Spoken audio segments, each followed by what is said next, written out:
It's Tuesday. It's a short week. I'm fuming. This is 𝗕𝗕𝗓 Behind the Build, episode 29.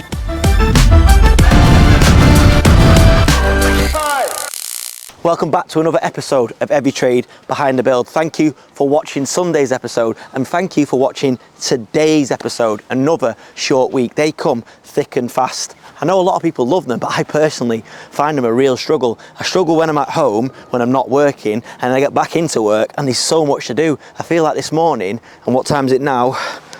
10 past 11. I feel like I've done a week's work in a couple of hours. However, the show must go on. Let's have it. Whew, I love that smell.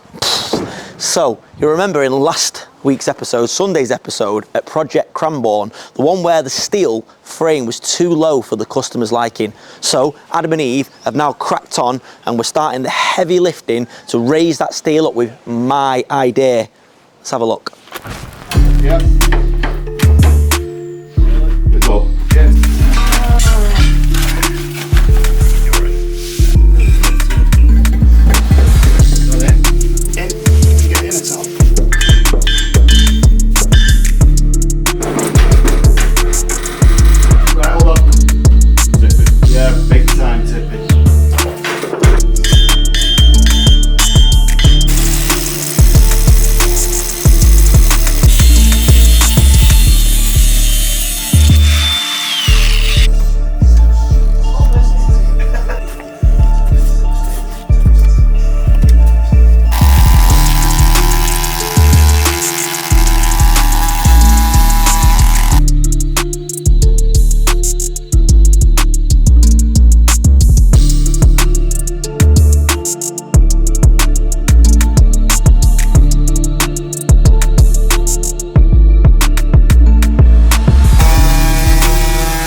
See that job finally, I say finally, take shape.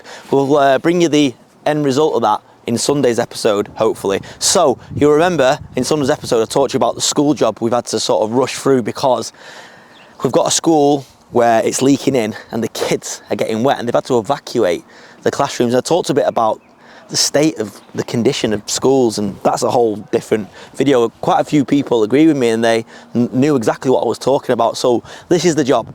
So you see these are underneath this housing here are redundant water tanks, although we've got one that we found out has actually got water in it. But yeah, redundant water tanks. So what we're doing is demolishing these and reinstating the roof. So it's quite an easy job, but there's a bit involved. We've got to decommission the plumbing that's still there, build like a plinth and GRP, which I'll show you one of the ones that we finished. So we've got 6 of these to do. But yeah, having a general walk round, it actually shocks me the condition that this roof's in. I mean, yeah, look, I know that there's not been loads of money going around for schools the last few years. And this school, actually, I know it's local, it's a great school. They do loads of fundraising and they do their best, but they're really like pushing against it and they've been trying to get funding to sort bits out, but literally all that's happened is they've just had to patch up wear and spend money that should be spent on other more productive things, just patching up leaky roofs. But yeah, we've done our best, we've done this at cost, and we're going to try and get this boxed off this week and next week so that when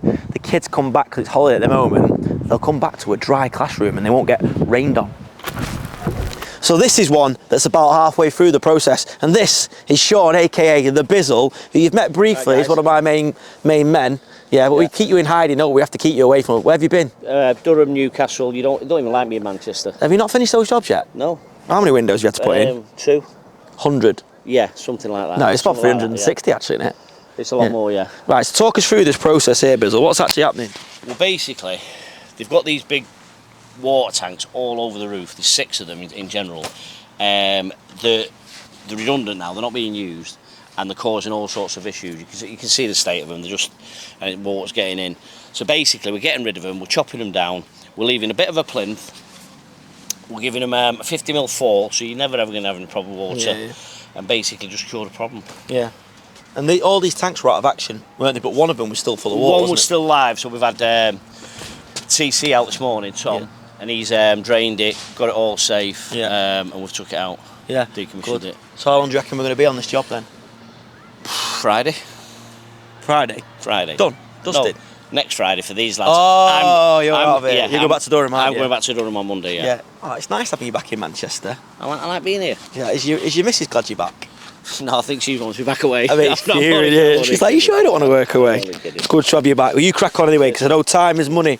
Yeah, so if you come over here, Hollywood, I'll come and show you one. So yeah, essentially, are they just wooden? They aren't they? They're just basically timber structures. Yeah, yeah. Oh yeah, and the roofs have come off. Yeah. If you lift the lid off, I'm not strong enough to do that. Right, yeah, I'll let you. Go on, Biz, you go and show us the lid. Kill that. You get yourself inside. Oh yeah, I see. Yeah, well, the tanks are that big. They were obviously crane lifted in here. Yeah. So we've had to cut them down. To get them down. Yeah. It's been good though, because they're holding our gazebo down as we speak. Yeah, we've had to get a gazebo out as well because it's literally rained every day. This is like the first break in the weather, isn't it? Yeah. And with GRP, and you can't GRP in the weather, in the rain. No, so all my wet clothes are in the van now. Good bit of lead here, Biz. We'll weigh this in. Yeah, you crack on. You going to put it back or what? It can rain into It'll be alright. It's going to do no worse, has it?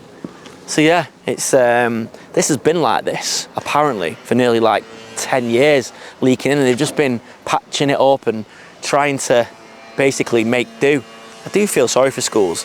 The head teacher, when we came here last week, she was doing her best, and I felt really sorry for her because she's trying to provide like a really good education to the kids, and those kids, not to get too deep, but those kids are our future, yet sat in classrooms and they're getting rained on. It's outrageous. So yeah, hopefully this will lead to more work for us in the school. We've just priced up some works internally, which we're now hoping to hear back from next week, and that'll be done in the summer. So yeah, just by looking after them, doing a good job, reacting quickly, this has put us in good stead for future works. And do you know what? When we first started out, I used to do a lot of work in schools, and I actually wanted to try and build a business around doing stuff in schools because it's a little bit more specialist.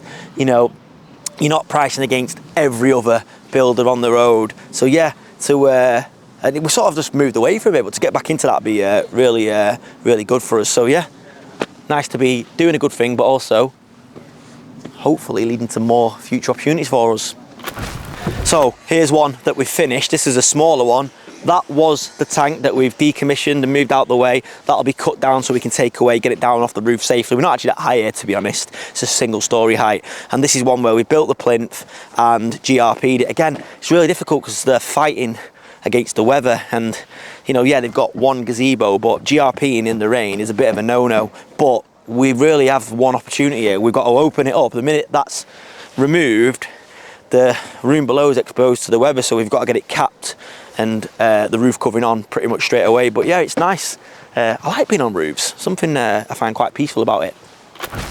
So this is another one that we've now completed, stripped off. This was the old roof. It's like a shed roof essentially. So it was always going to rot. It had polystyrene insulation, and so that's off, done. A new plinth built, almost like a small roof structure, but you can see here actually where we've done it and the rain's got to it already and damaged that, so we'll have to rub that back now, treat it with acetone and hit it again and make it a bit nicer. I mean, it's not got to look the prettiest, but it's got to work. Here you can see two of the tanks that we've actually removed, and again, they're just too heavy to move about, so the lads are going to cut them down and then we're going to lower them down to the ground and get rid of them.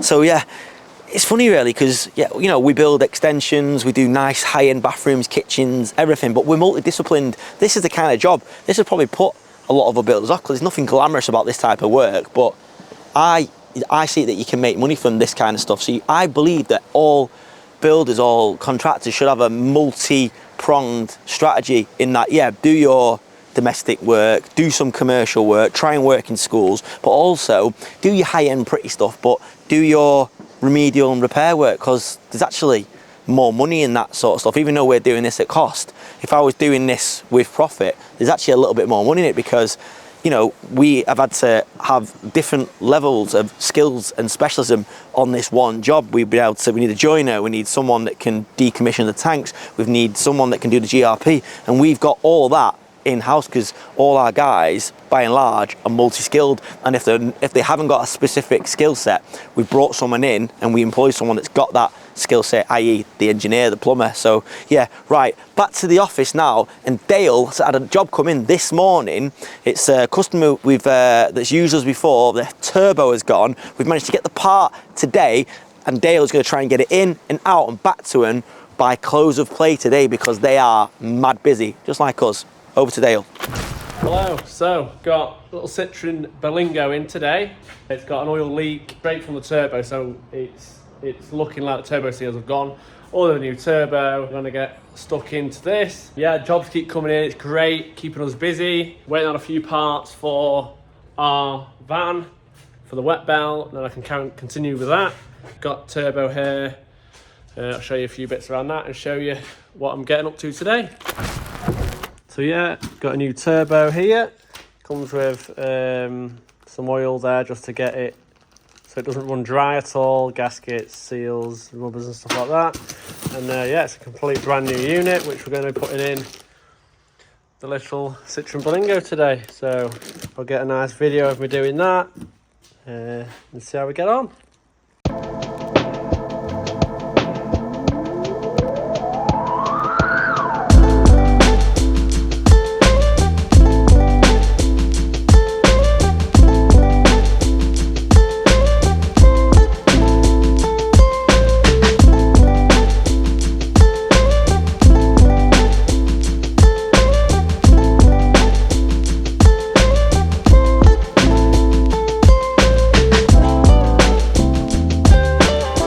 Here we are, we've got the old turbo out now, so we've got new seals for here, the oil seals, and yeah, we'll get all the new stuff back on in here. We've got the old turbo here.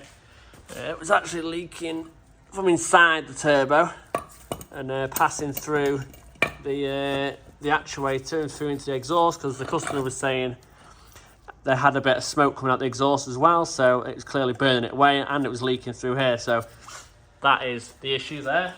Got the new turbo over there. So I'll get a bit of a video together now and show you me putting it back together.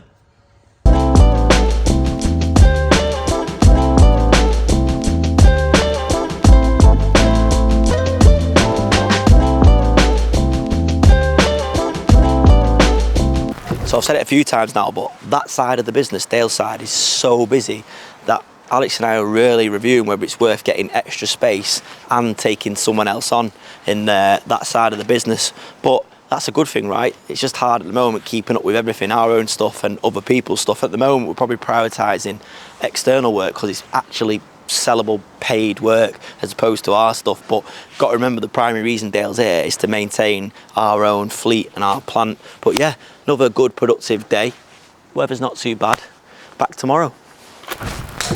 Good morning, it's Wednesday, another day, another dollar. Over at Project Rosewood, the tiles are now down and we are installing the kitchen with Captain Lock.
I'm in KTM's office. A couple of things I've observed about KTM. He loves nuts. And he never finishes cups of tea, which I think is sacrilege. That is liquid gold. I drink probably about 15 cups of tea a day, maybe more. Who knows? Probably not healthy. So I've just finished a Zoom there. I don't know if you remember, but we got a key client at this company that we've probably built a lot of the company around. They're brilliant. We love working for them, and we've got a fantastic relationship. They're probably, thanks to them, that's the reason we've grown the way we've grown. We've had millions of pounds worth of work from them. But at the moment, they're asking us to tender on a lot of stuff, and I don't know if you guys tender for work. Obviously, a lot of you will actually put prices in, but a commercial tendering process is quite a stressful, long drawn out process. So we've been tendering for this one project for a while, and we've had back and forth, having to make savings, doing something called value engineering, where you're trying to basically find ways of bringing the cost down with the client. So I've just finished on a Zoom there with Danny, the man that's too good looking for camera, our estimator, and they've told us that they need to find another few $100,000 off the job. So we've got to go back now to the drawing board and see what we can do. It's tough, and at the moment it got me looking at our conversion rate, and we literally every job we price, we'd log on a spreadsheet and we try and work out what our conversion rate is. And I know people will claim that their conversion rate is 50%, 60%, but ours is probably less than 10% at the moment, and that's okay because we've probably priced £75 million worth of work in the last 12 months, so it's still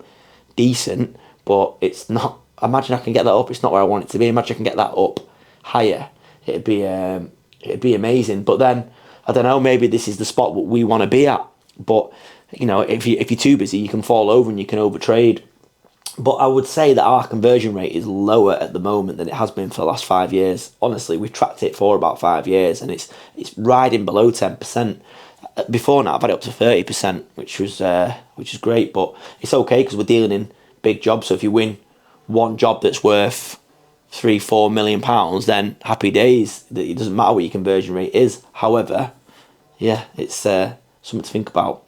Customer dream, you got to take this. So you'll remember in Sunday's episode, we've started overhauling that digger for 𝗕𝗓𝗟𝗓, my good pal and one of our customers.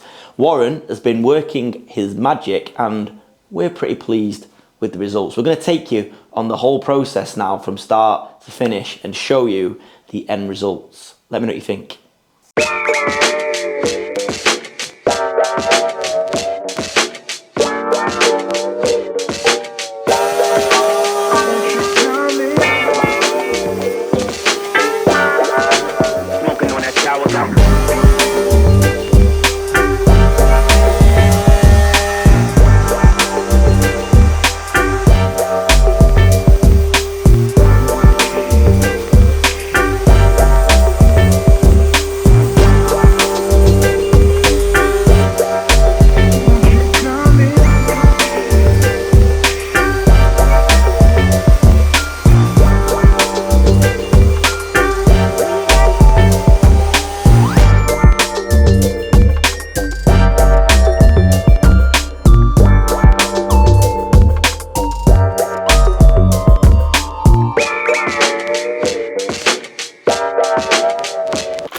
So Dale and Warren have worked their magic again, and we have pimped out another digger. Let's take a look.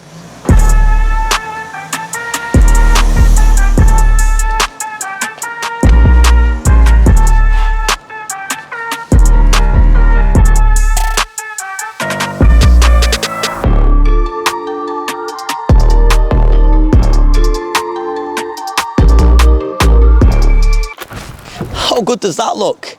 Also, we've got another job in for Dale, SPB, Sale Point Builders. I think they're subscribers, which is amazing. Well, for us anyway, but their clutch is gone, so not so good for them. But yeah, I am really pleased with how this has turned out.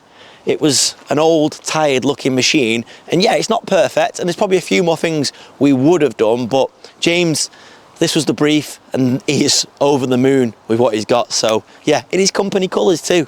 That's it for another short but sweet episode of Behind the Build. Come back on Sunday for another, probably shorter, but equally entertaining episode. Have a great rest of the week, guys. Click here for Sunday's episode. Click here and here for episodes. If you've not seen, why not? Watch them again. And click here to subscribe to the channel. Have a great week, guys. Sick. That's a wrap.